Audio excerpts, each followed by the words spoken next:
Que alegria do meu coração. Boa noite, gente. A paz seja convosco. Cadê a nação quadrangular? Tá aí, tá? Que alegria do meu coração regressar a essa casa, estar na presença dos meus amigos.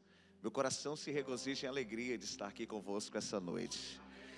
Estava ansioso para chegar esse dia e estar convosco. Que alegria do meu coração rever você. Eu não vim comprei uma agenda, não. Eu vim rever os meus amigos do Cristo Rei. Isso é muito mais importante. É ver a pastora Aline, uma referência. Falta adjetivos, mas que Deus possa abençoá-la grandemente. Que todo vento contrário possa ser dissipado e que a bênção de Deus possa repousar com tranquilidade no teu coração e na tua alma. Edmilson está ali, meu fotógrafo oficial. Que alegria do meu coração. Estou muito feliz, irmãos, de estar aqui convosco. Quantos estão felizes também, digam amém? Amém. E o gostoso é que eu já vi Deus falando com alguém aqui através de todos os louvores. Deus marcou um encontro com você. Esses hinos da harpa da nossa Assembleia de Deus é tão marcante, como também o cantor cristão, né, de várias outras denominações que falam a nossa alma. Eu acho que a gente devia ter um pouquinho de cada um deles no nosso culto. E quando a pastora Aline se referiu àqueles hinos antigos, eu me lembrei daqueles hinos congregacionais. Meu Deus, era bom demais.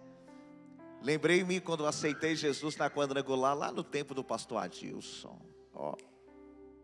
Eu já fui quadranga. Eu acho que ainda tem um pouco da quadrangular no meu sangue.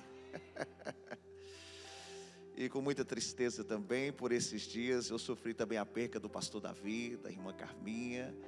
Me lembrei daqueles jovens se despontando no templo sede, e Deus fazendo grandes coisas na mocidade através daquele grande homem de Deus. Eu estava lá na Bahia, lá em Salvador, fazendo a obra de Deus, e de repente me bateu uma tristeza quando a notícia chegou. Que Deus possa recebê-lo na graça. Quem está feliz aí? Senão a gente começa a chorar junto. Abra sua Bíblia, por gentileza. Me dá um pouquinho de agudo. Abra sua Bíblia, por gentileza. Livro de Levíticos. Quero também parabenizar os filhos da pastora e do pastor Edmilson. Gente, vocês da mídia aí são top, viu? Aquela, de Ezequiel, meu Deus, ficou show, viu? Quando alguém pensou, pastor, não tem um vídeo do senhor, foi tem, só entrar na quadrangular, lá no YouTube. Levíticos, capítulo de número 25, para nossa breve meditação. Quero orar por você. Você que está em casa assistindo, seja abençoado por esta palavra. Estamos na igreja do Evangelho quadrangular no Cristo Rei. Levíticos, capítulo de número 25. Quando você for encontrando, vai dando sinal de glória. Verso de número 18. Verso de número 18. E sempre que nós fazemos menção de um texto bíblico, por gentileza, caminha comigo na revelação da palavra. Sempre que for mencionado um versículo, vai comigo. Abre aí seu iPad, iPhone, seu tablet. Abre aí seu Nokia 1100. Coloca no aplicativo da Bíblia. Hoje essa tecnologia está conosco e a gente tem que fazer bom uso dela também. Mas não troque a Bíblia do celular pelas páginas da Bíblia Sagrada. O gostoso é ver o barulhozinho da página passando. Isso que é o gostoso. Diz o texto bíblico, que alegria do meu coração, irmãos. Observai os meus estatutos, guardai os meus juízos, cumpri-os, assim habitareis seguro na terra. A terra dará o seu fruto, e comereis a fartar, e nela habitareis seguro. Verso de número 21. Então eu vos darei a minha bênção. Vos darei o quê? no 6º ano. Qual é o ano? Para que dê frutos por 3 anos. Para que dê frutos por 3 anos. Verso 23. Também a terra não se venderá. Não se venderá o que, irmãos? Em perpetuidade. Porque a terra é minha, diz o Senhor. A terra é de quem? Pois vós sois para mim estrangeiros e peregrinos. Portanto, em toda a terra da vossa possessão, lhe darei-vos resgate. Se o teu irmão empobrecer e vender alguma parte das suas possessões, então virá o seu resgatador, o seu parente mais próximo, e resgatará o que o seu irmão vendeu. E você diz amém. Se assente com a Bíblia aberta, por gentileza. Queridos, noiva do Cordeiro, simpatizantes desta fé esta pentecostal. Igreja esta que vai subir como o cheiro da mirra para encontrar com o Senhor aos céus. O povo este adquirido pelo sacrifício do Calvário, que vai povoar a eternidade, que vai estar jubilando a Deus na glória. É os mesmos que estão adorando a Deus neste culto. Para que possamos compreender o texto que ora e acaba nos de verbalizar, requer de todos vós outros muitíssima diligência, pois eu quero compartilhar com vós outros o seu DNA, ou certificado de autenticidade da sua vida cristã aqui na terra, que pela qual já estava descritas lá em cima, nos céus eternos. Quero compartilhar algumas facetas da sua vida, mediante a exposição bíblica da palavra. Queria que você ficasse muito ligado na presença, porque Ele já está no nosso meio aqui a esta hora. Quando nós estávamos aqui a adorar ao Deus dos céus, eu já senti Deus movendo os céus ao nosso respeito, em uma alegria de adoração perpétua. Para que possamos compreender este texto que está diante de nós, estes versos que pela qual que foram entronizados ao meu e o vosso coração, requer de mim você olhar para a sua Bíblia, a sua palavra. Este livro, livro de Levíticos, como é que chama o livro? Ele é conhecido de todos nós como o livro relativo aos levitas. Ele é conhecido também de todos vós outros como o livro das leis, ou o manual dos sacerdotes. Levíticos é a voz profética de Deus, que ecoa diante dos nossos corações aqui esta noite. O interessante é que esta palavra que pela qual está escondida dentro do livro de Levíticos, é uma palavra de Deus falando a Moisés. Sabido de nós outros que Moisés foi o porta-voz deste livro que pela qual está em apreço com o meu e o vosso coração. E dentro do livro de Levíticos, 56 vezes. Quantas vezes? Deus fala diretamente a Moisés. No capítulo 4, verso 1, escrito está: e disse Deus a Moisés. No capítulo 6, verso 1, e falou Deus a Moisés. No capítulo 8, verso 1, e novamente disse Deus a Moisés. No capítulo 11, verso 1, disse o Senhor a Moisés. Agora, algo relevante ao meu e vosso coração dentro do livro de Levítico é que alguns vocábulos se traz consigo a existência frequentemente mencionado dentro do livro de Levíticos. A palavra sacrifício ocorre 42 vezes dentro do livro dos Levíticos. A palavra sangue ocorre-se 86 vezes dentro do livro de Levítico. A palavra santo fala-nos 86 vezes dentro do livro de Levítico. A palavra sacerdote 189 vezes é mencionada dentro do livro de Levíticos. Então estes vocábulos que pela qual eu mencionei ao teu coração, a palavra sacrifício, sacerdote, sangue, santo, é mencionado continuamente dentro do livro de Levítico. Profere para alguém que está à sua direita, à sua esquerda, o que o pastor Léo quer dizer com isso? Me ajuda aí, pergunte a alguém. Porque pela qual Moisés deixa tão tangível alusivo ao meu e vosso olhar, estes vocábulos. Parece que eu ouço a voz de Deus falando com alguém aqui esta noite. Ei, o sacrifício, o que eu disse? De resistir o diabo lá fora, te faz sacerdote aqui dentro. Ao ponto que Deus dizendo: ei, o sangue aqui dentro te faz ser mais santo lá fora. É por isso que o livro de Levítico traz consigo estes vocábulos com tanta eminência no seu repetir e no seu falar. O interessante é que o livro de Levítico, ele primeiro termina com o livro do Êxodo, a construção do tabernáculo, a igreja do deserto, a tenda do testemunho. Mas como conduzir a igreja? Por isso Deus deixou Levíticos, as suas leis e os seus preceitos, os seus estatutos e os seus mandamentos. Entre o livro do Êxodo, capítulo 40, verso de número 17, e o livro de Números, capítulo 10, verso 11, entre eles nasce o livro de Levíticos, para nos dar diretrizes para ter uma vida de resultado, para nos mostrar um caminho do sucesso. E que oxalá, que esta semana possa ser uma semana de resultado, prodígios e maravilhas ao teu respeito. Que os céus possam se abrir diante da tua empresa, no meio da tua casa, sobre o preceito da palavra que vai ser verbalizado ao teu coração. Pois aquilo que foi dito, cantado em Ré menor, aqui pelo coral, pelo ministério de adoração, vai ser verdade no meio da tua casa, diante da tua família. Hoje Deus marcou o encontro com você.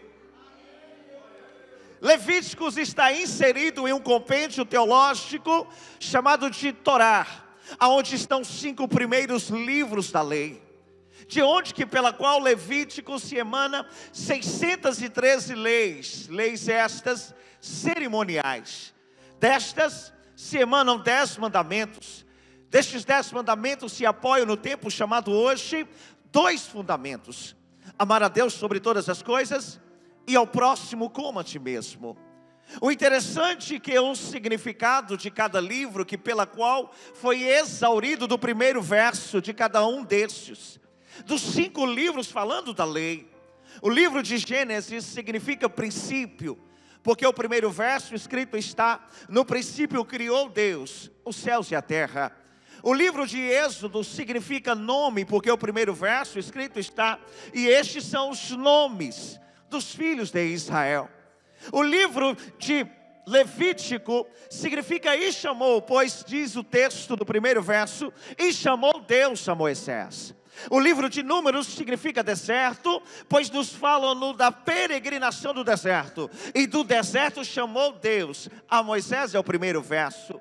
O livro de Deuteronômio significa palavra, pois escrito está no primeiro verso: e estas são as palavras de Deus. Oxalá que você possa abrir e aguçar o seu ouvido, porque Deus já está falando convosco no meu prefácio do meu falar. É Deus falando com alguém: ei, no princípio te dei um nome, te chamei. Mesmo estando no deserto lá fora, neste culto, a minha palavra vai te dar o sustento que você precisa nesta semana. O interessante é que a última palavra de cada livro também, Deus fala conosco. Porque a última palavra do livro do Gênesis, tem alguém vivo aí? Tem. A última palavra do livro do Gênesis significa Egito, pois a última palavra é Egito. A última palavra do Êxodo é jornada. A última palavra do livro de Levítico é Monte Sinai. A última palavra do livro de Números é Campinas. A última palavra do livro de Deuteronômio é Israel. É Deus falando para alguém: ei, já te tirei do Egito lá fora. O mundanismo, aonde nós estávamos amassando barro e escravo, construindo edificações faraônicas. É Deus falando para alguém: ei, já te tirei do Egito lá fora. Estou eu construindo uma nova jornada para você aqui dentro. É aqui dentro que eu te tiro de baixo, levo no Monte Sinai lá em cima, aonde é a minha habitação. Lá em cima eu te mostro a terra da sua conquista, as Campinas, porque você é Israel de Deus. Tem alguém que pode dar um brado de glória a este Deus esta noite? Aramandarábia subierque. Deus falando para alguém aqui esta hora. Mas por que tudo isto, pastor Leonardo? Sobre o texto pela qual nós fizemos menção. Ei, deixa eu contar um pouco da sua história. Livro de Gênesis, capítulo de número 26, por gentileza. Livro do Gênesis, capítulo 1, verso de número 26, escrito está. Números, Gênesis 1, 26.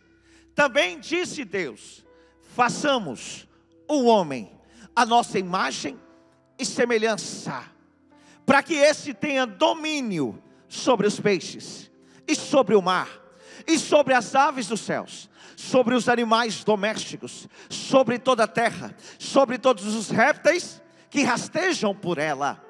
Aqui é a criação. Disse Deus: façamos o homem, a imagem e a semelhança. Façamos está no plural, sim ou não? Façamos. Aqui é um diálogo entre o pai e o filho, na construção do homem, na construção da humanidade. E o pai e o filho estão diante de uma construção. Ele disse um para com o outro: façamos o homem a nossa imagem e semelhança, para que este possa ter domínio. Ter o que, irmãos? Diga comigo: sobre as aves dos céus, sobre os peixes do mar, sobre toda a terra. Deus te fez para conquistar, para você ter domínio sobre aquilo que voa, sobre aquilo que está submerso, sobre aquilo que está toda a terra. Diz o texto do cânon sagrado, o pai falando com o filho: façamos. Vem do verbo fazer, verbo para, fazer de algo tangível, palpável, terra. E de repente, no verso 27 começa: e criou Deus o homem, a sua imagem e semelhança o criou. Só que no verso de número 27 está no singular. Vem do verbo criar, verbo asa, fazer de algo invisível. Fala comigo: ruach. Fala comigo: sopro de vida. No verso 26 está uma conversa entre o pai e o filho. Vamos fazer o homem a nossa imagem e semelhança. Mas tem que ser algo tangível, porque o verbo é bara. Tem que ser algo tangível, terra. Mas no verso subsequente está no singular, só está o pai. E diz o texto: e criou Deus o homem à sua imagem, verbo asa, sopro de vida, o ruach de Deus. Agora interessante, Deus cria um homem para que ele possa ter domínio sobre as aves dos céus, sobre os peixes do mar e sobre toda a terra. Coloca o homem no lugar de destaque, que pela qual o pai começa a criar. Diga comigo: o filho é imagem, Deus é o modelador, o barro sou eu. O pai pega a terra, começa a moldar o boneco, olhando para a imagem que é o filho. Diga comigo: o filho é perfeito. E o pai começa a transferir a perfeição para o barro, que é eu e você. Para que você possa ter domínio sobre aquilo que voa, sobre aquilo que está submerso, sobre aquilo que está sobre toda a terra.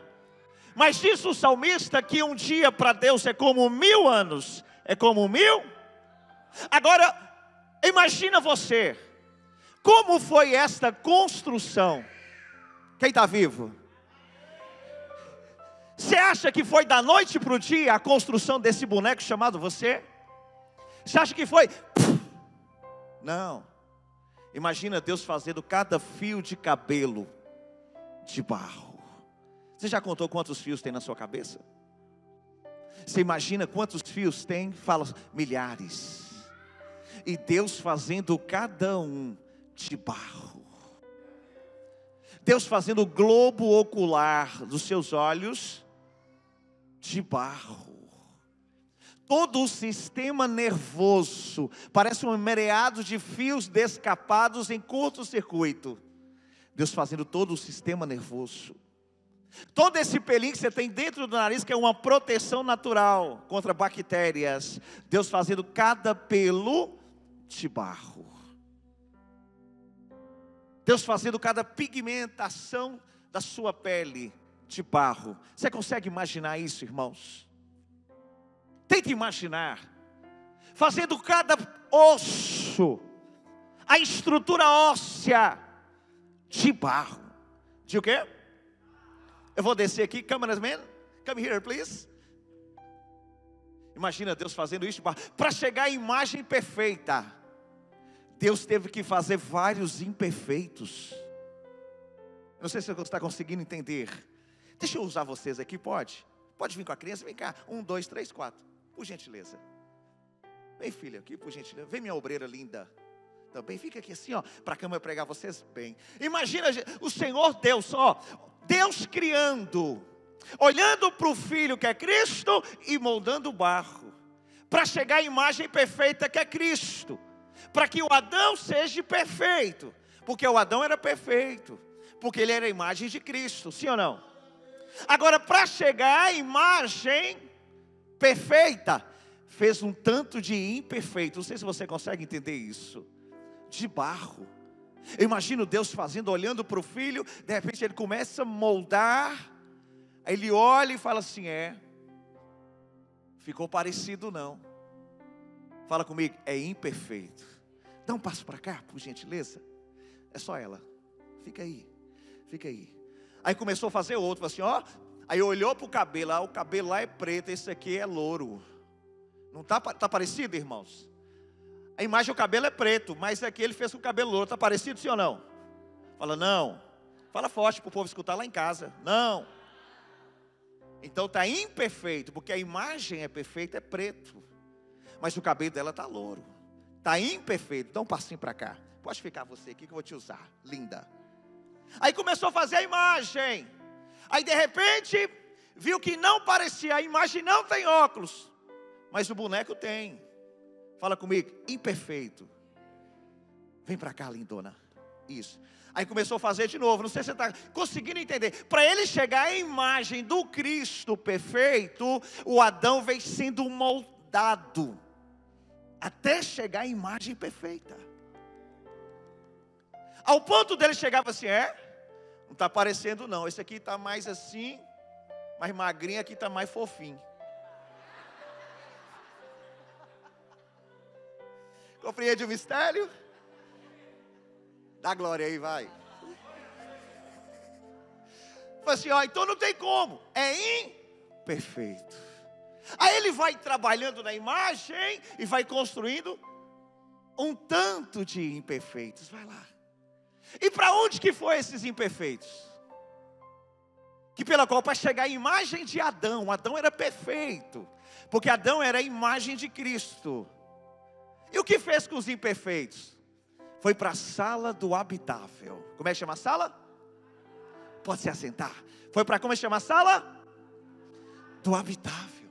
Eu estou contando a sua história para você entender seu DNA. Ao ponto que quando ele constrói Adão, ele dá a escritura da terra. O que ele deu para Adão?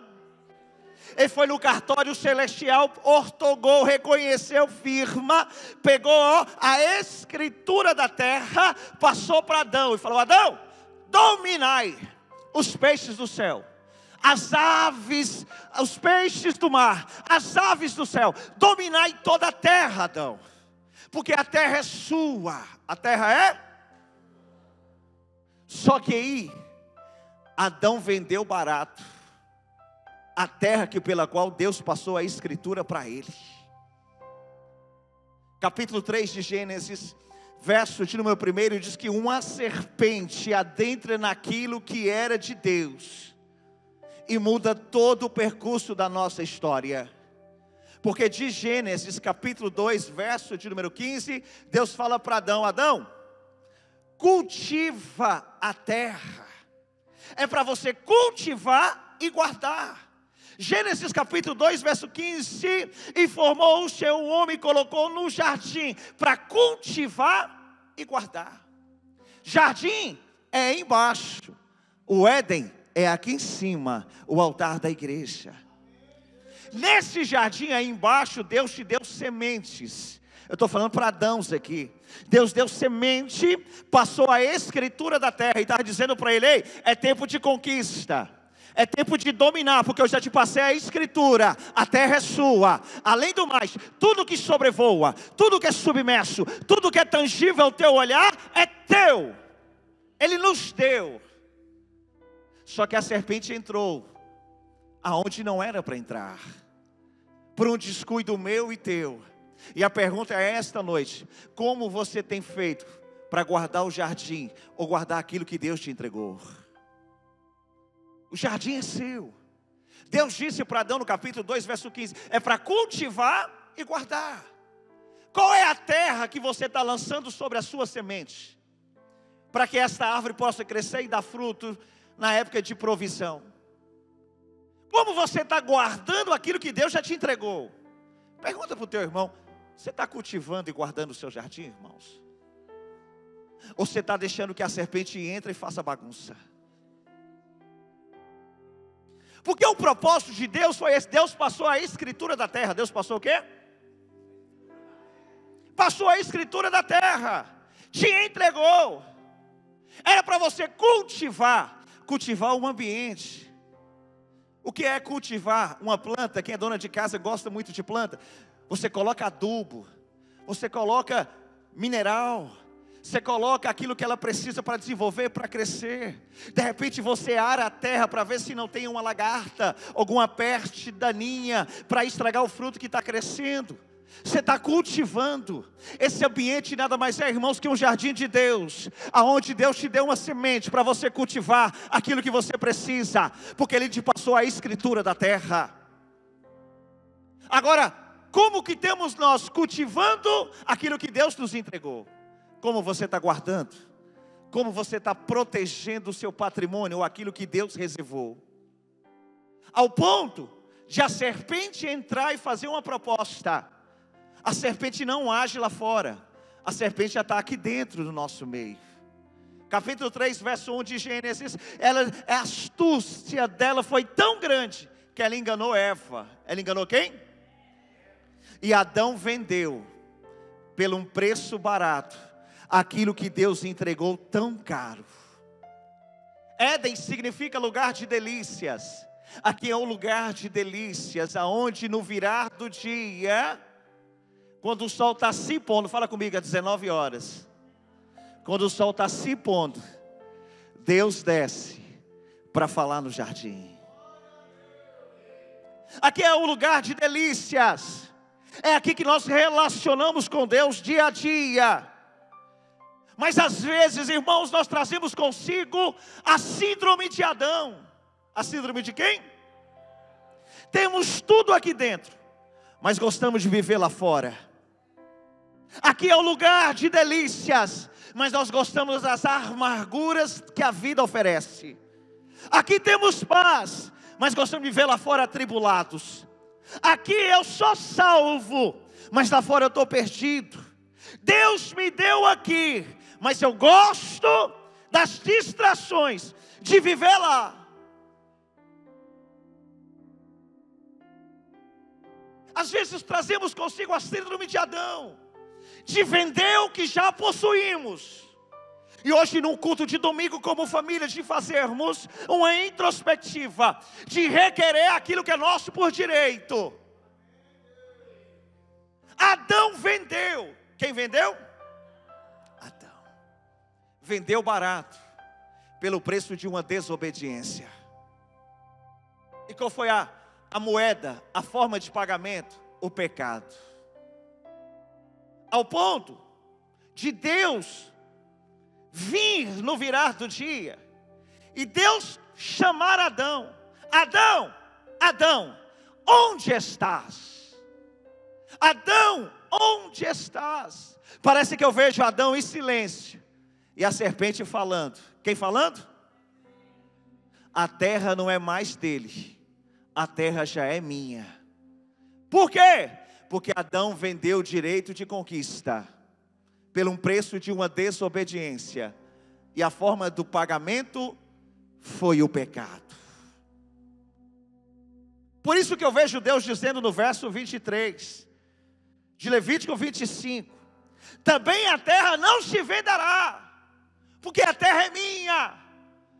Adão estava escondido, a voz de Deus se ecoava: Adão, Adão, onde estás? Parece que eu vejo Adão escondido e Deus falando com ele: porque você vendeu a terra? A terra era minha, Adão. Eu te dei o direito de conquista, era para você dominar. Eu te passei a escritura da terra. Tudo que sobrevoa era seu, tudo que estava submerso eu te dei. A terra é sua, porque você vendeu a terra pelo preço de uma desobediência. A forma do pagamento foi o pecado. No verso 23, o Senhor dizendo: ei, a terra não se venderá perpetuamente, porque a terra é minha, diz o Senhor. Agora pergunta para o teu irmão: e por que você tem vendido a terra? Pelo preço de uma desobediência. E a forma de negociação de você vendeu foi o pecado. É por isso que você não está conquistando, porque você está entregando por uma proposta ou por distrações lá fora o direito de conquista aqui dentro. A terra é sua, mas o inimigo entra com uma proposta, uma distração, para te tirar o direito de conquista. E nós passamos tantas provações, irmãos, porque às vezes nós vendemos aquilo que já é nosso por direito e conquista, por uma proposta que o inimigo chega através de uma serpente para tomar aquilo que já é seu por direito e conquista. Mas o Senhor disse: não venderá a terra, porque a terra é minha.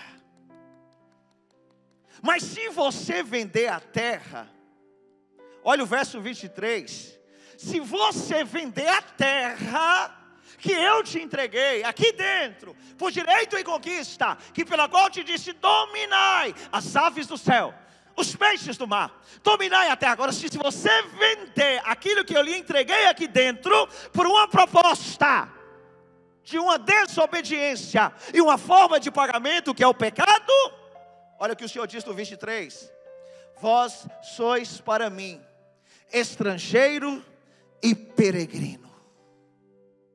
É o Senhor dizendo: ei, se você vender aquilo que eu já te entreguei aqui dentro por uma proposta que vai chegar lá fora, você não é mais filho, você vai ser estrangeiro e peregrino. Estrangeiro não tem origem, não tem destino.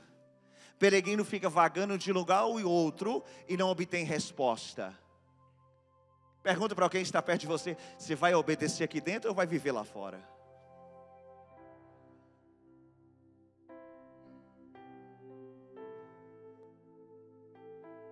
Deus já te entregou a terra, é sua.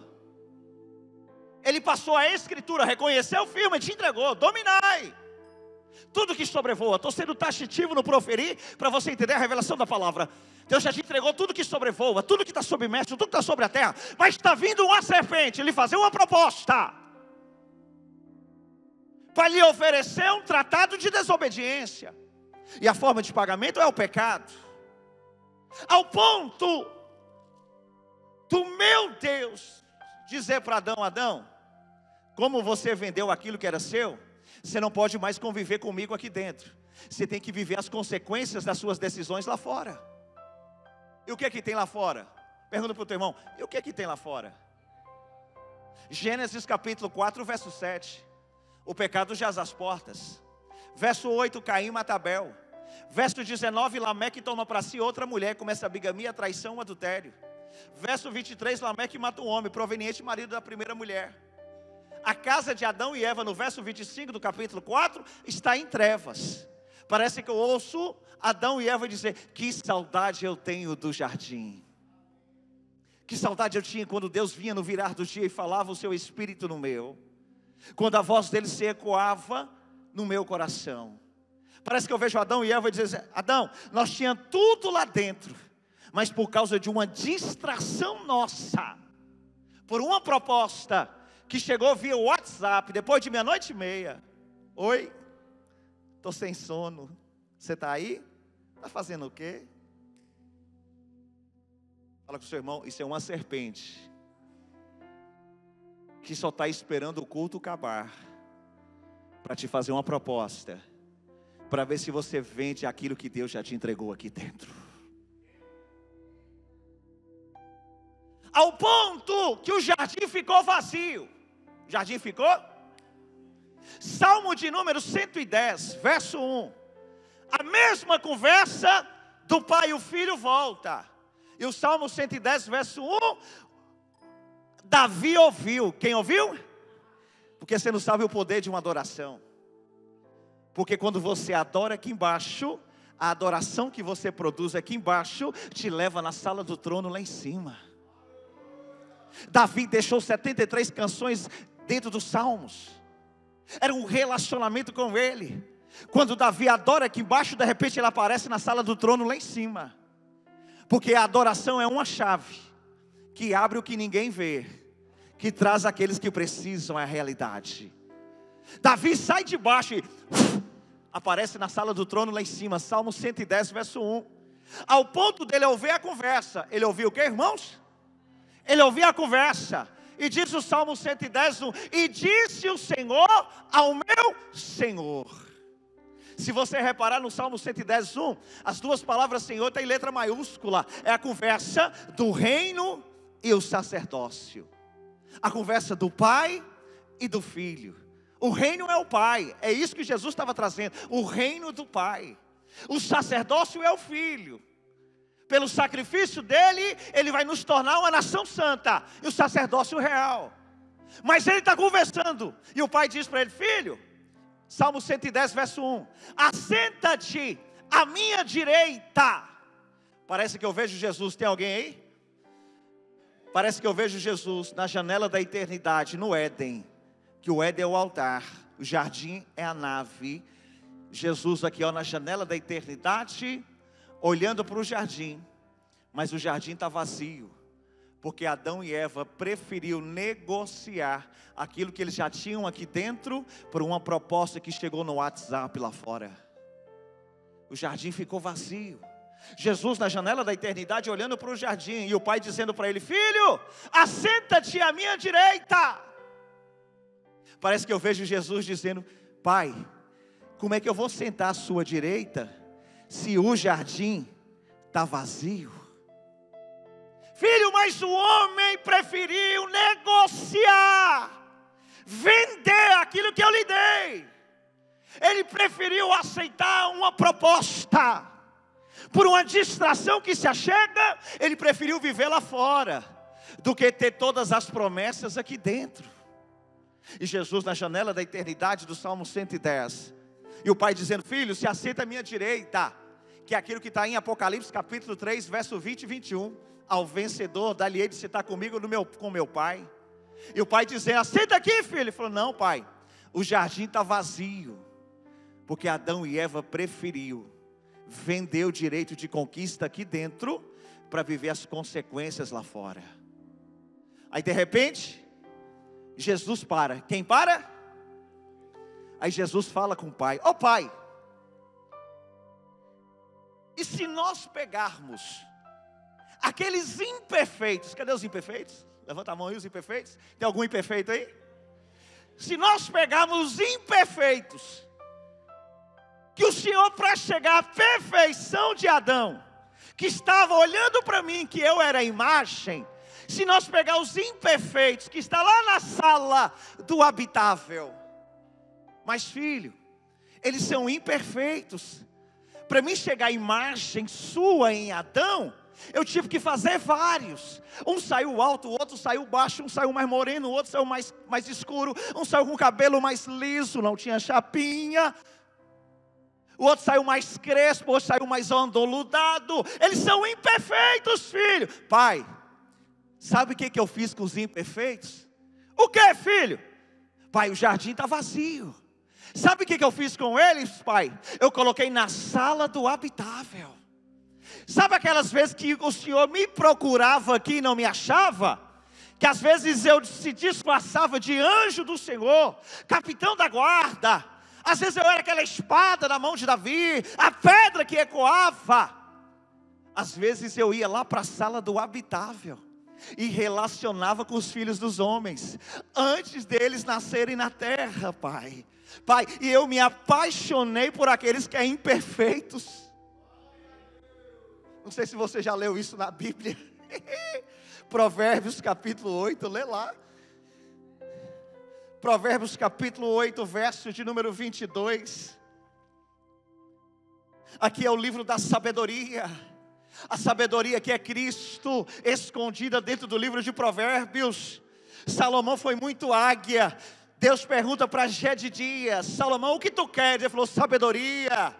Ele estava dizendo: eu quero a mente do teu filho, porque se eu tiver a mente do teu filho que é Cristo, eu vou dar bons conselhos. Paulo viu e copiou. Irmãos, o segredo de Salomão era a mente de Cristo.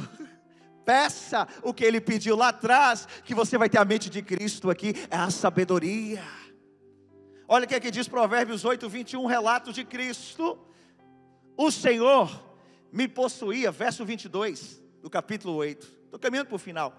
Capítulo 8, 22. O Senhor me possuía no início de sua obra, antes das suas obras mais antigas. Fala comigo, Gênesis 1. Fala com o irmão, isso aqui é antes de Gênesis, capítulo 1. É antes disso. O Senhor me possuía no início da sua obra, antes das suas obras mais antigas. Desde a eternidade foi estabelecido, desde o princípio, antes do começo da terra, antes do capítulo 1. Antes de haver abismos, eu nasci. Antes ainda de haver fontes carregadas das águas, eu estava. Antes dos montes fossem firmados, antes de haver outoeiros, eu nasci. Ainda ele não tinha feito a terra, nem as amplidões, nem sequer o princípio do pó do mundo. Quando ele preparava os céus, ali estava eu. Quando ele traçava o horizonte sobre a face do abismo, ali eu fiquei. Quando firmava as nuvens de cima, estabelecia as fontes do abismo. Quando fixava o mar e o seu termo, para que as águas não se transpassassem os seus limites. Quando compunha os fundamentos da terra, então eu estava com ele. Era o seu arquiteto, falando de Cristo, falando de Jesus, dia após dia. Por isso que eu falei do salmista e do milênio. Um dia para Deus é como 1000 anos, a sua criação, dia após dia. Era eu e as suas delícias. Diga comigo, as suas delícias. Folgando-me perante em todo o tempo. Diga comigo, todo o tempo ele ficou com eles. Aí ele diz, quem é eles? Essas delícias que pela qual o Senhor ficou com ele todo este tempo. Olha para cá, que você ficou com ele todo este tempo. Ele responde no 31, regozando-me no seu mundo habitável, e achando as minhas delícias com o Filho dos homens. Diga comigo, ele me amou, mesmo antes de eu nascer. Esses imperfeitos, tem algum imperfeito aí? Estava na sala do habitável, você leu. Antes da criação de Gênesis 1, que Deus estava trazendo as amplidões do céu, separando a água de baixo, a água de cima, Jesus estava com ele. Mas ele disse que antes disso tudo, ele já estava conosco na sala do habitável. O jardim está vazio. E o pai diz para ele no Salmo 110, verso 1, filho, assenta-te à minha direita. Parece que eu vejo Jesus dizendo, pai, o jardim está vazio. Mas pai, e se eu descer lá embaixo? Adão vendeu barato aquilo que o Senhor entregou aqui dentro. Mas se eu descer lá embaixo? Aí o pai diz, Salmo 110, 1, filho, você vai ter muitos inimigos. Aí o pai fala, preocupa não, pai. Eu desço lá embaixo, pego os inimigos lá embaixo e coloco debaixo do seu pé aqui em cima, pai. Por isso que Paulo escreve que em breve o Deus de paz vai esmagar a Satanás. Agora diga comigo, o jardim está vazio. Adão vendeu barato o direito de posse, ao ponto de Deus falar com o filho, filho, o que você vai fazer, pai? O Senhor vai destruir a terra mesmo? Vou, filho. Vou mandar um dilúvio, lá no capítulo 6. Só tem um homem íntegro e reto, Noé. Ô pai, se nós pegar aqueles que é imperfeito, cadê os imperfeitos? e colocar dentro da barriga das noras de Noé. Porque só tem Noé, a esposa, os filhos dele e as suas noras. Não tem filhos ainda, pai. Ô pai, e se nós colocar os imperfeitos dentro da barriga das noras de Noé, e eles nascerem na terra? Mas filhos são imperfeitos. Preocupa não, pai. Eu desço lá embaixo, pago o preço e trago os imperfeitos aqui para cima. Acho que você não entendeu.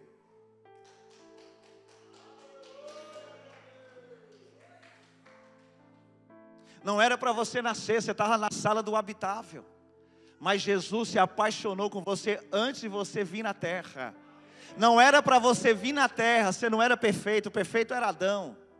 Mas Adão vendeu barato o direito de posse e de conquista. Ao ponto que Jesus se apaixonava e relacionava com o filho dos homens. Ele chama ele de suas delícias. Ao ponto dele pedir ao Pai de pegar nós que estavam excluídos, porque cada um tinha um jeito, não era perfeito, cada um tinha uma debilidade, cada um funcionava mal uma coisa ou outra. Ele pegou os imperfeitos que estavam lá na sala e colocou dentro da barriga das mulheres, das noras de Noé aqui dentro. E você nasceu na terra, mesmo imperfeito, mas ele saiu lá de cima, pagou o preço para tirar os imperfeitos daqui de baixo e voltar à origem do começo lá. Adão vendeu barato. Quem vendeu barato? Mas o texto diz, Levítico, capítulo de número 25, eu estou indo para o fim. Mas diz o texto, Levítico 25: observai os meus estatutos, guardai os meus juízos, cumpri-os, e assim habitareis seguro na terra. Fala comigo. Adão não observou os estatutos, muito menos guardou. Ele vendeu aquilo que era de direito e herança. O que Deus vinha sobre ele, diga comigo, juízo.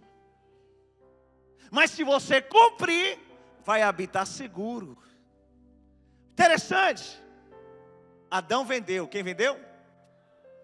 E o pecado se valorizou na terra. Não tinha como rever a terra, porque a terra foi vendida barata. Adão tentou até pagar, mas como o pecado se valorizava, que era a moeda de troca, não tinha como ele reaver aquilo que era de direito. Agora o pai pergunta, como vou reaver aquilo que Adão vendeu? Como eu vou ter novamente o direito de posse sobre aquilo que Adão entregou? Por isso que nós lemos, capítulo de número 25, verso de número 25. Portanto, 24, portanto, em toda a terra da vossa possessão, te darei resgate sobre ela. Se teu irmão empobrecer e vender alguma parte da sua possessão, então virá o seu resgatador, o seu parente mais novo, e resgatará o que o seu irmão vendeu. Quem fez Adão? Quem, irmãos? Quem fez Jesus? O primeiro Adão vendeu barato, mas o último Adão está vindo aí, e ele comprou a sua vida cara. Por isso que Ageu 2:8, Satanás colocou preço na terra, porque a terra é dele, porque ele comprou a terra de Adão, porque ele tem o direito de conquista. Por isso que às vezes você não prospera, não conquista, porque Satanás está dizendo, ei, a terra que você está reivindicando não é sua, é minha, eu comprei o direito de conquista, de Adão lá atrás. Por isso que o mundo jaz do maligno, a terra é minha. Por isso que às vezes você não tem o direito de posse. Ele colocou preço.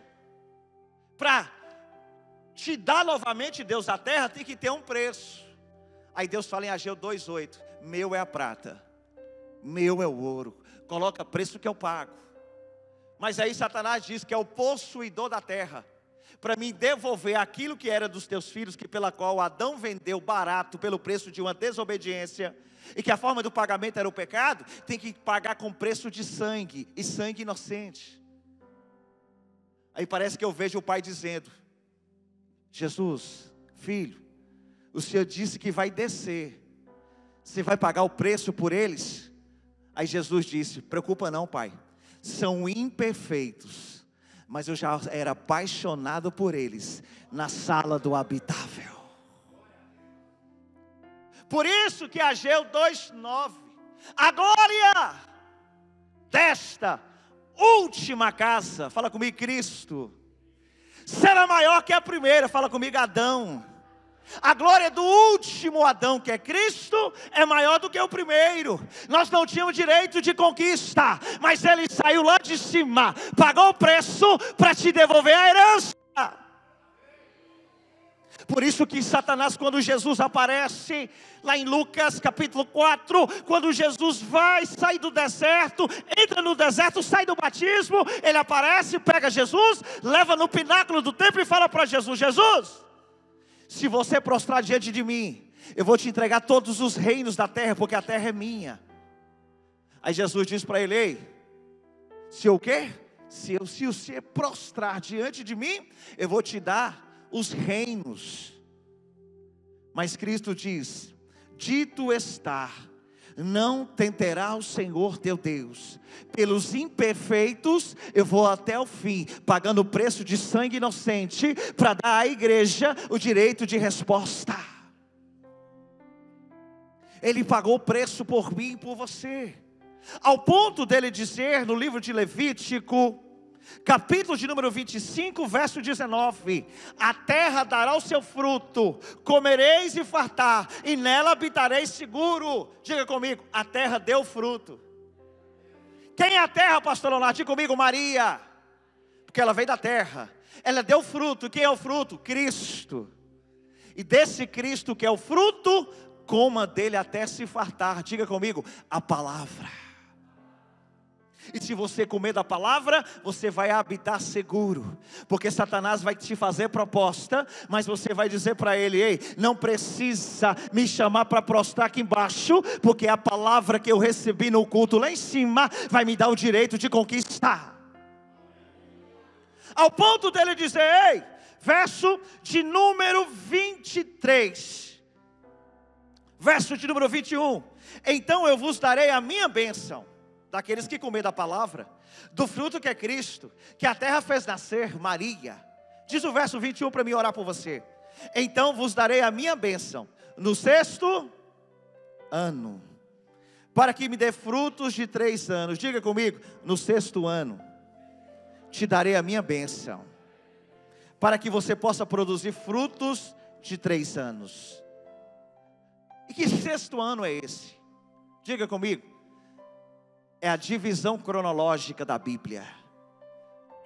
Inocência, consciência, governo humano, patriarcal, lei, graça, o 6º ano. A inocência, Adão e Eva, Gênesis 1 e 2. Consciência, Gênesis 3, você estava consciente do pecado. Governo humano, começa em Gênesis 4, vai até Gênesis 11. Patriarcal, começa em Gênesis 12 e vai até Gênesis 50. Lei, começa no Êxodo, vai até a cruz do Calvário. Quando Jesus entrega o Espírito, começa o 6º ano, a graça. E o 7º é o milênio, o Apocalipse. Ele está dizendo, se você comer da minha palavra, você vai receber uma nova graça. É o fruto que nasce na terra, para que você possa produzir frutos de 3 anos. Diga comigo, frutos de 3 anos. Porque Jesus começa o ministério com 30, e durante 3 anos, Ele produziu fruto na terra. Para você produzir fruto na terra lá fora, você tem que oferecer o sacrifício aqui dentro, porque Ele foi o sacrifício por nós. Com 30 anos ele oferece o sacrifício, e durante 3 anos ele inicia o ministério. Ele mostra a graça, mas ele também foi o sacrifício. Para que você venha receber aquilo que é seu por direito e conquista lá fora, você tem que oferecer o sacrifício aqui dentro. E qual é o sacrifício que você está oferecendo a Ele aqui? Através da palavra, que é o fruto, através da graça que nasceu na terra. Qual é o sacrifício que você está dando a Ele, para que você possa receber aquilo que já é seu de direito e conquista? Você tem relacionado com Ele? Você tem orado, jejuado, buscado o Senhor? Você tem separado um dia da semana, entregado para Deus? Você tem colocado o seu quarto como ambiente de adoração? Você tem dado uma limpada no seu Facebook, porque muitos estão ali para te fazer propostas? Você tem dado uma limpada na sua network, no seu ciclo de amigos, que pela qual não tem o mesmo pensamento que você, que pela qual quer te levar uma distração para um mundo mundano lá fora? Qual é o sacrifício que você está dizendo para ele? Senhor, eu vou sacrificar, porque o Senhor sacrificou para que a terra produza. Para a terra produzir lá fora, você tem que ser o sacrifício aqui dentro. Senão você não vai ter resultado. Porque se você não sacrificar, Satanás vai te tirar o direito de conquista. Porque você está valorizando a moeda de troca. E a moeda de troca é o pecado, é a proposta, é a distração. Se você não requerer o seu DNA, você era imperfeito, estava na sala do habitável, excluído, porque cada um era diferente do outro, ninguém era perfeito, estava excluído lá naquela sala. Olha que a irmã está na porta, escura. Mas ele, quando viu o jardim vazio, ele saiu do Éden, daqui de cima, e foi se apaixonar por você lá. Não era para você nascer na terra, porque você é imperfeito, mas ele trouxe à existência os que estavam excluídos, para nos dar o direito de resposta e conquista.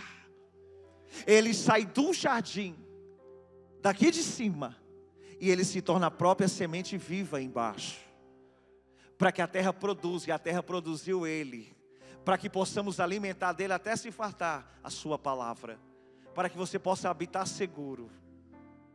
Nada pode trocar aquilo que ele já te entregou. Não venda a terra, não venda o direito de conquista que Deus te entregou por uma proposta de um namorado que não é crente e que quer tocar no seu corpo depois do culto. Não venda o direito de conquista daquilo que ele já te entregou nos louvores, sobre aquilo que alguém possa te propor lá fora. Seja fiel a ele lá fora, para você receber a recompensa que você tem aqui dentro. Abra sua casa e diz: Deus, a casa é tua, habita nela. Chama os teus filhos para a sala e abre o culto no meio daquela família, porque ele já pagou o preço. Tira Satanás do meio daquela casa e traz a presença. Chega naquela empresa segunda-feira e fala: ei Senhor, essa empresa é tua, Deus, foi o Senhor que me deu. Satanás tentou tomar por várias vezes, querendo que eu me vendesse, mas eu não vendo. O direito de conquista é minha. Está na hora de você brigar por aquilo que é seu. Está na hora de você se levantar e não ficar mais sentado no banco, esperando um profeta, esperando algo daqui de cima. Está na hora de você produzir no terreno aí embaixo. Está na hora de você trabalhar a terra. Está na hora de você lançar semente, para você colher o que você precisa. Só que hoje nós estamos mecanizados. Se não tiver uma ação de um pastor, de uma pastora aqui em cima, nós não temos reação aí embaixo. Não precisa ter ninguém aqui em cima para te motivar, para trabalhar no seu emocional, para te usar de palavras persuasivas. Não, a própria palavra, ela tem poder de mexer a sua estrutura. De você chegar num culto como esse: pastor Leonardo, o senhor está falando, eu até não estava entendendo não, mas é verdade, eu tinha tudo, mas veio uma proposta e roubou tudo que eu tinha. É porque você vendeu a terra. Está na hora de você buscar o que é seu.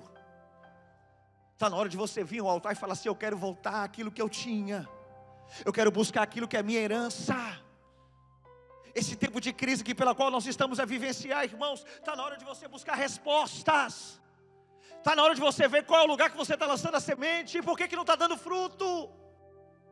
É porque lá atrás tem alguma distração, ou alguma negociação, ou o seu nome está com uma restrição. Está na hora de você quitar esse débito, para que a vida possa prosseguir e avançar. Jesus já pagou o preço, irmãos.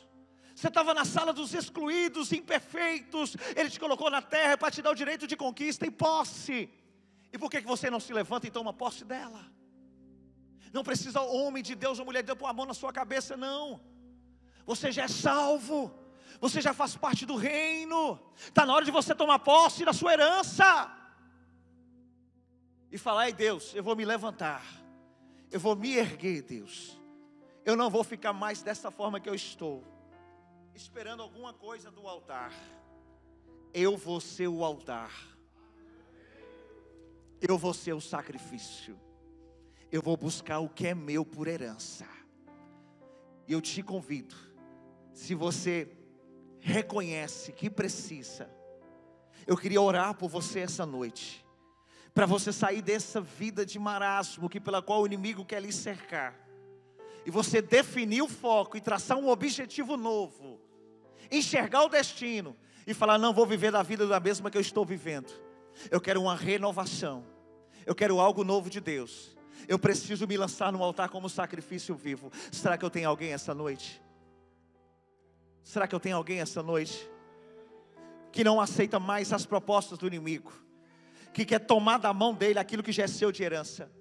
Se tiver alguém, sai do seu lugar, eu quero orar por você aqui no altar.